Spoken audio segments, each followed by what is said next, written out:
அன்பு கண்மணியை பிரிச்சுட்டோம் அப்படின்னு சொல்லிட்டு ரொம்பவே சந்தோஷமா இருக்கிற பாட்டி முகத்துல கரிய பூசுற மாதிரி கூடிய சீக்கிரமே அன்பு கண்மணி சேரணும், சேர்ந்து சந்தோஷமா வாழணும் அப்படின்னு சொல்லிட்டு நீங்களும் நினைச்சீங்கன்னா கட்டாயம் இந்த வீடியோவுக்கு லைக் போட்டு தருவீங்க அன்பு உறவுகளை. இனி வரக்கூடிய எபிசோடுக்கான ப்ரெடிக்ஷன் பார்க்கலாம் வாங்க. அன்பு பார்த்தீங்கன்னா அந்த ஸ்கூல் குழந்தைங்களையும் டிரைவரையுமே பார்த்தீங்கன்னா நல்லபடியாக காப்பாற்றிடுறாரு. அந்த குழந்தைகளையும் நல்லபடியாக போயிட்டு ஸ்கூல்லையுமே விட்டுறாரு. இன்னொரு பக்கம் அன்பு சரியான டயத்துக்கு வரலை அப்படின்னு சொல்லிட்டு நம்ம கண்மணி ரொம்பவே கோவத்தில் இருக்கிறாங்க, ஜீவாவுமே கோவத்தில் இருக்கிறாங்க. இங்கே ரெஸ்டாரண்ட்டுக்கு வந்த அன்பு கிட்ட எந்த ஒரு கொஸ்டின்ஸுமே கேட்காம பயங்கரமாக கத்த ஆரம்பிச்சுறாங்க கண்மணி. கண்டமணியாக திட்ட ஆரம்பிச்சுறாங்க. என்ன நினச்சிட்டு இருக்கிறீங்க உங்கள் மனசில்? கொஞ்சம் கூட பொறுப்பே இல்லாமல் இருக்கிறீங்க. நீங்கள் எடுத்த ஆர்டர் தானே, அதை நல்லபடியாக முடிக்கணும் அப்படின்னு சொல்லிட்டு உங்களுக்கு எண்ணமே இல்லையா அப்படின்னு சொல்லிட்டு கண்மணி ரொம்பவே கோவத்தில் திட்டுறாங்க. அன்பு ஒரு நிமிஷம் நான் சொல்கிறத கேளுங்க அப்படின்னு சொல்லிட்டு சொல்கிறாங்க. ஆனால் அன்பு சொல்கிறத யாருமே கேட்க மாட்றாங்க. மாற்றி மாற்றி திட்ட ஆரம்பிச்சிடுறாங்க. அன்பு மேலே இருக்கிற கோவத்தில் அன்பு திட்டு வாங்குறத பார்த்துட்டு நலன், சின்னச்சாமி, சரளா, சுந்தரலிங்கம் எல்லாருமே ரொம்பவே சந்தோஷப்படுறாங்க. ஜீவாவுமே அன்புவை கொஞ்சம் கூட புரிஞ்சுக்காம என்ன நடந்துச்சு அப்படின்னு சொல்லிட்டு எதுவுமே கேட்காம அவருமே என்ன அன்பு இப்படி இப்படி பண்ணுறீங்க, ஆல்ரெடி ரெஸ்டாரண்ட்டு எவ்வளோ மோசமாக போயிட்டுருக்குதுன்னு தெரியும், இப்படிலாம் பண்ணால் எப்படி அன்பு அப்படின்னு சொல்லிட்டு சொல்கிறாங்க. அன்புக்கு என்ன சொல்கிறதுனே தெரியல. கண்மணியுமே ரொம்பவே ஓவராக தான் பண்ணுறாங்கன்னு சொல்லணும். மறுநாள் அன்பு ஹெல்ப் பண்ண ஸ்கூல் குழந்தைங்க வராங்க. அன்பு உங்களை பார்த்துட்டு ரொம்பவே சந்தோஷப்படுறாங்க. என்ன இங்கே எப்படி நீங்கள் ஸ்கூல் போகலையா அப்படின்னு சொல்லிட்டு கேட்குறாங்க. எல்லா குழந்தைங்களுமே வராங்க. கூடவே அன்பு காப்பாற்றின டிரைவரோட ஒய்ஃபு அப்புறம் ஒரு டீச்சர்ஸுமே வராங்க. இங்கே மற்ற யாருக்குமே ஒன்றுமே புரியலை. இவங்களாம் யார், எதுக்காக வந்திருக்குறாங்க அப்படின்னு சொல்லிட்டு வந்ததுமே பார்த்தீங்கன்னா அன்புக்கிட்ட தான் நன்றி சொல்கிறாங்க. நீங்கள் பண்ண உதவி ரொம்பவே பெரிய உதவி, நீங்கள் மட்டும் இல்லைன்னா நேற்று என்ன நடந்திருக்குனே தெரியாது அப்படின்னு சொல்லிட்டு சொல்கிறாங்க. அன்பு இருந்துக்கிட்டு அதெல்லாம் பரவாயில்ல, அதுக்காக இப்படி ஸ்கூல் டைமில் குழந்தைகளை எதுக்காக கூட்டிகிட்டு வந்திருக்கிறீங்க அப்படின்னு சொல்லிட்டு கேட்குறாங்க. உங்களுக்கு நாங்கள் நன்றி தெரிவிக்கிறதுக்காக தான் வந்தோம் அப்படின்னு சொல்லிட்டு சொல்கிறாங்க. குழந்தைகளும் பார்த்திங்கன்னா அன்புக்காக பொக்கையெல்லாம் கொடுத்து ஹக் பண்ணுறாங்க. அன்பு ரொம்பவே சந்தோஷப்படுறாரு. மற்ற யாருக்குமே ஒன்றுமே புரியலை. ஜீவா இருந்துக்கிட்டு அன்பு இங்கே என்ன நடக்குது, இவங்க என்ன சொல்கிறாங்க, நீங்கள் என்ன பண்ணீங்க அப்படின்னு சொல்லிட்டு கேட்குறாங்க. அப்போ தான் டீச்சரும் அந்த டிரைவர் ஒய்ஃப் இருந்துக்கிட்டு சொல்கிறாங்க, விஷயத்த உங்ககிட்ட சொல்லலையே அன்பு சார், அவர் மட்டும் இல்லைன்னா இந்த குழந்தைகளோட நிலமை, என்னோட வீட்டுக்காரோட நிலமை என்ன இருந்திருக்குனே தெரியாது. கடவுள் மாதிரி எல்லாரையுமே காப்பாற்றிட்டாரு அப்படின்னு சொல்லிட்டு நடந்த எல்லா விஷயத்தையுமே சொல்கிறாங்க. அதை கேட்ட நம்ம ஜீவா மற்ற எல்லாருக்குமே ரொம்பவே ஷாக் ஆகுது. ஜீவாவுக்கு ஒரு மாதிரி கஷ்டமாயிடுது. என்ன அன்பு, ஒரு வார்த்தை இதுதான் நடந்துச்சு அப்படின்னு சொல்லிட்டு சொல்லியிருந்துருக்கலாம்ல, நாங்கள் அவ்வளோ திட்டணும் உங்களை, நீங்கள் எதுவுமே சொல்லலை அப்படின்னு சொல்லிட்டு கேட்குறாங்க. நான் சொல்கிறதுக்கு தான் முயற்சி பண்ணேன், ஆனால் நீங்கள் இருந்த கோவத்தில் எதுவுமே கேட்கல அப்படின்னு சொல்லிட்டு சொல்கிறாங்க. அதை கேட்டு நம்ம ஜீவா ஒரு மாதிரி ஃபீல் பண்ணுறாரு. இங்கே கண்மணிக்குமே ஒரு மாதிரி கில்ட்டியாக தான் இருக்குது. வந்தவங்க பார்த்தீங்கன்னா ஆர்டர் கொடுத்துட்டு போகிறாங்க. இந்த மாதிரி ஒரு ஃபங்க்ஷன் வருது, 200 பேருக்கு சாப்பாடு வேணும் அப்படின்னு சொல்லிட்டு சொல்கிறாங்க. அதை கேட்டு அன்பு ரொம்பவே சந்தோஷப்படுறாரு. கண்டிப்பாக நல்லாவே செஞ்சு கொடுத்துரும் அப்படின்னு சொல்லிட்டு கண்மணி கிட்ட ஜீவா இருந்துக்கிட்டு என்னதான் இருந்தாலும் நம்ம அன்பு கிட்ட என்ன நடந்துச்சு அப்படின்னு சொல்லிட்டு ஒரு வார்த்தை கேட்டிருந்துருக்கணும், கேட்காம நம்ம வாட்டில் திட்டிட்டோம் அப்படின்னு சொல்லிட்டு சொல்கிறாங்க. ஆனால் கண்மணி இருந்துக்கிட்டு அவர் சொல்லியிருந்திருக்கணும், அவர் எதுவுமே சொல்லாமல் இருந்தது அவரோட தப்பு, சொன்னால் தானே விஷயம் நம்மளுக்கும் தெரிஞ்சிருக்கும் அப்படின்னு சொல்லிட்டு சொல்கிறாங்க. நம்ம எங்கே அவரை சொல்ல விட்டோம், அவரை நம்ம பேசவே விடலை, நம்ம தான் திட்டிகிட்டே இருந்தோமே அப்படின்னு சொல்லிட்டு சொல்கிறாங்க. அபர்ணா போயிட்டு அன்புக்கிட்ட பேசுகிறாங்க. கை கொடுங்க அன்பு, நீங்கள் எவ்வளோ பெரிய விஷயம் பண்ணியிருக்கிறீங்க, உண்மையாகவே உங்களுக்கு ரொம்பவே நல்ல மனசு. அந்த ரோட்டில் எத்தனையோ பேர் போயிருப்பாங்க வந்திருப்பாங்க, ஆனால் அவங்களுக்கெல்லாம் ஹெல்ப் பண்ணணும்னு தோணலை. இவ்வளோ திட்டு வாங்கி கூட இவ்வளோ பெரிய விஷயம் பண்ணதை கூட நீங்கள் சொல்லலை, ரொம்பவே தங்கமானவராக இருக்கிறீங்க நீங்கள் அப்படின்னு சொல்லிட்டு ரொம்பவே புகழ்ந்து பேசிகிட்டு இருக்கிறாங்க. வாழ்த்துக்கள் சொன்ன கையை அப்படியே எடுக்காமல் அபர்ணா பார்த்தீங்கன்னா அன்பு கையை பிடிச்சிக்கிட்டே பேசிகிட்டு இருக்கிறாங்க. இதை நம்ம கண்மணி பார்த்துட்டு அப்படியே ரொம்பவே டென்ஷன் ஆகுறாங்க. இந்த அபர்ணாவுக்கு கொஞ்சம் கூட அறிவே இல்லை போல், எந்த அப்படிலாம் இருக்கிறாளோ தெரியல அப்படின்னு சொல்லிட்டு கடுப்பாயிட்டு போகிறாங்க. அன்பு இருந்துக்கிட்டு சரி அபர்ணா, எனக்கு கிச்சனில் ஒர்க் இருக்குது, நான் போயிட்டு பார்க்குறேன் அப்படின்னு சொல்லிட்டு போகிறாரு. தேன்மொழி நம்ம கண்மணிக்கிட்ட பேசுகிறாங்க. என்னதான் இருந்தாலும் தேன்மொழி கண்மணிக்கிட்ட பேசுகிறாங்க. கண்மணி, என்னதான் இருந்தாலும் அன்பு சாரை நேற்று நீ திட்டிருந்துருக்க கூடாது, இப்போ பாரு அவர் மேலே எந்த தப்புமே இல்லை, அவர் காரணத்தோட தான் லேட்டாக வந்திருக்கிறாரு, ஏதோ கோவத்தில் பேசியாச்சு, அவரும் நடந்தது இதுதான் அப்படின்னு சொல்லிட்டு சொல்லவே இல்லை. நம்ம என்ன பண்ணுறது அப்படின்னு சொல்லிட்டு கண்மணி வந்து சொல்கிறாங்க. நெக்ஸ்ட்டு பார்த்தீங்கன்னா கண்மணிக்கு மனசே ஒரு மாதிரி இருக்குது. தப்பே செய்யாதவரை நம்ம வந்து ரொம்பவே பேசிட்டோமோ புரிஞ்சுக்காம அப்படின்னு சொல்லிட்டு கண்மணி போயிட்டு அன்புக்கிட்ட வந்து சாரி சொல்கிறாங்க. ஏதோ கோவத்தில் பேசிட்டேன் அப்படின்னு சொல்லிட்டு, உங்கள் சாரியெல்லாம் எனக்கு எதுவும் வேணாம், மற்றவங்க நிலைமைய புரிஞ்சு பேசுங்க எப்போ இருந்தாலும் அப்படின்னு சொல்லிட்டு வந்து சொல்கிறாங்க. ஆமாம், நீங்கள் எல்லார் நிலைமையும் ரொம்பவே புரிஞ்சுக்கிட்டு தான் வந்து இது பண்ணுறீங்க. இதே மாதிரி தான் அன்னைக்கும் வந்து ஒரு நிமிஷம் நான் என்ன சொல்ல வரேன், என்ன நடந்துச்சு அப்படின்னு சொல்லிட்டு நீங்கள் கேட்டிருந்தீங்கன்னா நல்லா இருந்திருக்கும்ல. இப்போவாச்சும் உங்களுக்கு புரிஞ்சிச்சா? மற்றவங்க சொல்கிறதையும் கொஞ்சமாச்சும் காது கொடுத்து என்ன நடந்துச்சுன்னு சொல்லிட்டு கேட்கணும். உங்களுக்கு வந்தா பிளட்டு, மற்றவங்களுக்கு வந்தா தக்காளி சட்னியா அப்படின்னு சொல்லிட்டு கண்மணி வந்து பேசிட்டு போகிறாங்க. அன்புக்கு செம கோவம் வருது.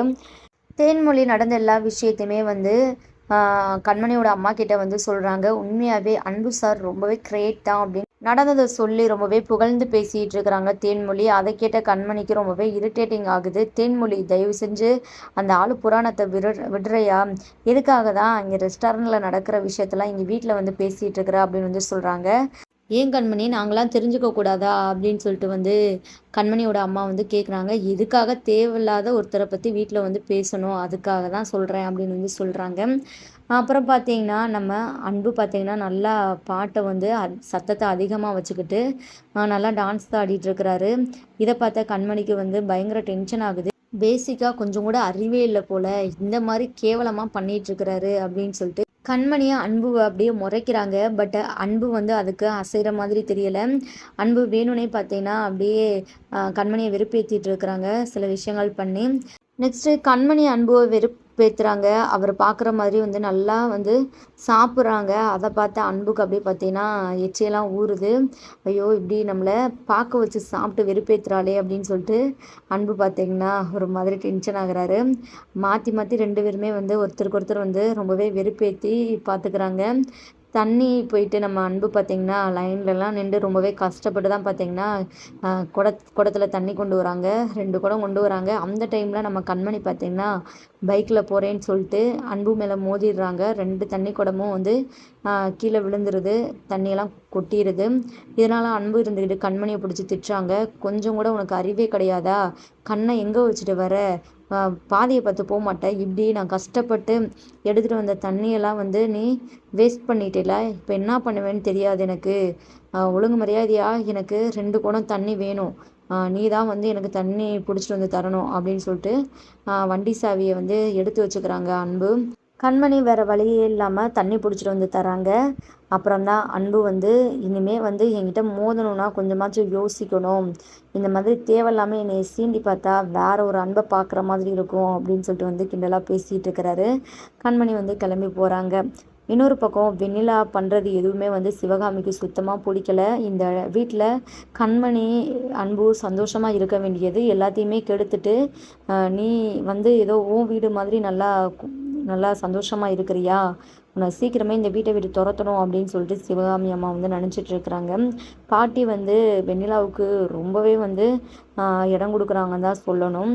அன்பு என்ன பண்ணுறாரு ஏது பண்ணுறாருன்னு சொல்லிட்டு ஒன்றுமே தெரியலையே அப்படின்னு சொல்லிட்டு வெண்ணிலா பார்த்தீங்கன்னா வெளியே போயிருக்கிறாங்க. அந்த டைமில் அன்பு கண்மணி 2 பேருமே சேர்ந்தாப்புல வெண்ணிலா கண்ணில் வந்து மாட்டிடுறாங்க. என்ன இவங்க 2 பேரும் இங்கே என்ன பண்ணுறாங்க, இந்த ரெஸ்டாரண்ட்டில் இவங்களுக்கு என்ன வேலை அப்படின்னு சொல்லிட்டு என்ன ஏதுன்னு பார்க்கலாம் அப்படின்னு சொல்லிட்டு அந்த ரெஸ்டாரண்ட்டுக்கு வெளியே நிற்கிறாங்க. அந்த டைமில் வந்து சரளாவும் தர்மலிங்கமும் வராங்க. இதோ இங்கே வெளியே நின்னாங்களே அன்பு கண்மணி, அவங்க யார், அவங்க சாப்பிட்றதுக்காக இந்த ரெஸ்டாரண்ட்டுக்கு வந்தாங்களா அப்படின்னு சொல்லிட்டு வந்து கேட்குறாங்க. தர்மலிங்கமும் சரளா இருந்துக்கிட்டு அதை எதுக்காக நீங்கள் விசாரிக்கிறீங்க, உங்ககிட்ட நாங்கள் எதுக்காக சொல்லணும் அப்படின்னு சொல்லிட்டு கேட்குறாங்க. நீங்கள் ஒன்றும் சும்மா சொல்ல வேணாம், இந்தாங்க பணத்தை வச்சுக்கோங்க, இப்போ சொல்லுங்கள் அப்படின்னு சொல்லிட்டு பணத்தை வாங்கினதுக்கப்புறம் தான் வந்து விஷயத்த வந்து சொல்கிறாங்க. அவங்க இங்கே தான் வேலை பார்க்குறாங்க அப்படின்னு சொல்லிட்டு எல்லா விவரத்தையுமே வந்து சொல்கிறாங்க. அதை கேட்ட வெண்ணிலாவுக்கு ரொம்பவே அதிர்ச்சியாக இருக்குது. நெக்ஸ்ட்டு பார்த்தீங்கன்னா வெண்ணிலா வந்து பாட்டிக்கிட்ட வந்து விஷயத்த வந்து சொல்கிறாங்க. நீங்கள் தான் உங்கள் பேரை வந்து அந்த கண்மணியை தூக்கி போட்டுட்டான், 2 பேருமே பிரிஞ்சிருக்கிறாங்க அப்படின்னு சொல்லிட்டு நினச்சிட்டு இருக்கிறீங்க. இங்கே பாருங்கள், அவங்க 2 பேருமே ஒரே இடத்துல சந்தோஷமாக வேலை பார்த்துட்டு ஜாலியாக இருக்கிறாங்க அப்படின்னு சொல்லிட்டு வந்து சொல்கிறாங்க. என்னடி வெண்ணிலா என்ன சொல்கிற அப்படின்னு சொல்லிட்டு வந்து பாட்டி ரொம்பவே சந்தேகத்தோடு கேட்குறாங்க. பாட்டி, நான் ஒன்றும் பொய் சொல்லலை, நான் விசாரித்து தான் சொல்கிறேன், உடனே கிளம்பி வாங்க அப்படின்னு சொல்லிட்டு வந்து சொல்லவும் பாட்டி வந்து ஜேபி ரெஸ்டாரண்ட்டுக்கு கிளம்பி வராங்க. அப்போ போயிட்டு அன்பு கண்மணி 2 பேருமே இருக்கிறாங்க. கண்மணியை போட்டு பாட்டி வாய்க்கு வந்த மாதிரி பேசிகிட்டு இருக்கிறாங்க. ஏண்டி உனக்கெல்லாம் அசிங்கமா இல்லையா?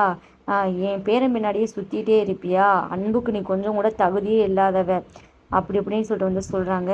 நம்ம அன்புக்கு வந்து ஏன் பாட்டி எதுக்காக தேவையில்லாமல் இங்கே வந்து பிரச்சனை பண்ணிகிட்டு இருக்கிறீங்க அப்படின்னு சொல்லிட்டு வந்து கேட்குறாங்க.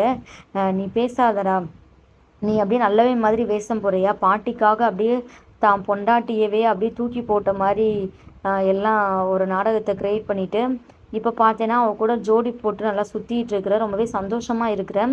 அப்போது பாட்டியை அவள் எவ்வளோ அசிங்கப்படுத்தினா அடிக்க வந்தா அதெல்லாம் மறந்துட்டியா அப்படின்னு சொல்லிட்டு வந்து கேட்குறாங்க. அன்பு இருந்துக்கிட்டு பாட்டி நான் எதையுமே மறக்கலை, சும்மா பார்க்குறத வச்சு நீங்களாம் எதனாலும் நினச்சிக்கிட்டா நான் என்ன பண்ணுறது அப்படின்னு வந்து சொல்கிறாங்க. அதான் தெரியுதே நீங்கள் 2 பேருமே அவ்வளோ சந்தோஷமாக தானே இருக்கிறீங்க அப்படின்னு சொல்லிட்டு வெண்ணிலா பாட்டி வந்து நம்ம கண்மணியை ரொம்பவே வந்து கேவலப்படுத்தி பேசுகிறாங்க. கண்மணி அப்படியே கண் கலங்கிட்டு வந்து நிற்கிறாங்க, எதுவுமே பேசாமல். தேன்மொழிக்குமே அந்த இடத்துல கோவம் வருது. அப்போது அன்பு இருந்துக்கிட்டு வெண்ணிலாவை வெளுத்து வாங்குறாங்க. உனக்கெல்லாம் பேசுகிறதுக்கு தகுதியே இல்லை, கண்மணியை பற்றி உனக்கு பேசுகிறதுக்கு என்ன உரிமை இருக்குது? என்னதான் இருந்தாலும் கண்மணி என்னோட பொண்டாட்டி அப்படின்னு சொல்லிட்டு நம்ம கண்மணி தோளில் கையை போட்டு நம்ம அன்பு வந்து பேசுகிறாங்க. பாட்டிக்கு ரொம்பவே அதிர்ச்சியாக இருக்குது. அன்பு என்னடா இவ பண்ணதெல்லாம் மறந்துட்டியா அப்படின்னு சொல்லிட்டு வந்து கேட்குறாங்க. அன்னைக்கு என்ன நடந்துச்சு அப்படின்னு சொல்லிட்டு நான் கேட்காதது தான் என் மேலே தப்பு. கண்மணி என்ன சொல்ல வரா அப்படின்னு சொல்லிட்டு நான் எதுவுமே கேட்கலைல, கேட்டிருந்தா என்ன நடந்துச்சு அப்படின்னு சொல்லிட்டு எனக்கு தெரிஞ்சிருக்கும்ல அப்படின்னு சொல்லிட்டு அன்பு வந்து ரொம்பவே பாயிண்டாக பேசுகிறாங்க. அப்புறம்தான் பாட்டிக்கு அப்படியே முகத்தில் கரிய பூசின மாதிரி இருக்குது, அப்படியே தூக்கி வாரி போட்டுருது. வெண்ணிலா பாட்டியும் பார்த்தீங்கன்னா பயங்கர அதிர்ச்சியில் தான் நிற்கிறாங்க. இனியாச்சும் நம்ம அன்பு கண்மணி மனசு விட்டு பேசிக்கணும். அன்னைக்கு என்னதான் நடந்துச்சு அப்படின்னு சொல்லிட்டு கண்மணி கிட்ட அன்பு கேட்டு தெரிஞ்சுக்கிட்டு கண்மணி மேலே எந்த தப்புமே இல்லை, பாட்டி மேலே தான் எல்லா தப்பும் அப்படின்னு சொல்லிட்டு நம்ம அன்பு புரிஞ்சுக்கணும், அன்பு கண்மணி சேரணும் அப்படின்னு சொல்லிட்டு நீங்களும் நினச்சிங்கன்னா கமெண்ட் பண்ணி தெரிவிங்க. அடுத்தடுத்து ரொம்பவே இன்ட்ரெஸ்டிங்கான விஷயங்கள்லாம் நடக்க போகுது. நம்ம வெயிட் பண்ணி ஃபுல் எபிசோடை பார்த்து தெரிஞ்சுக்கலாம். தேங்க்யூ ஃபார் வாட்சிங்.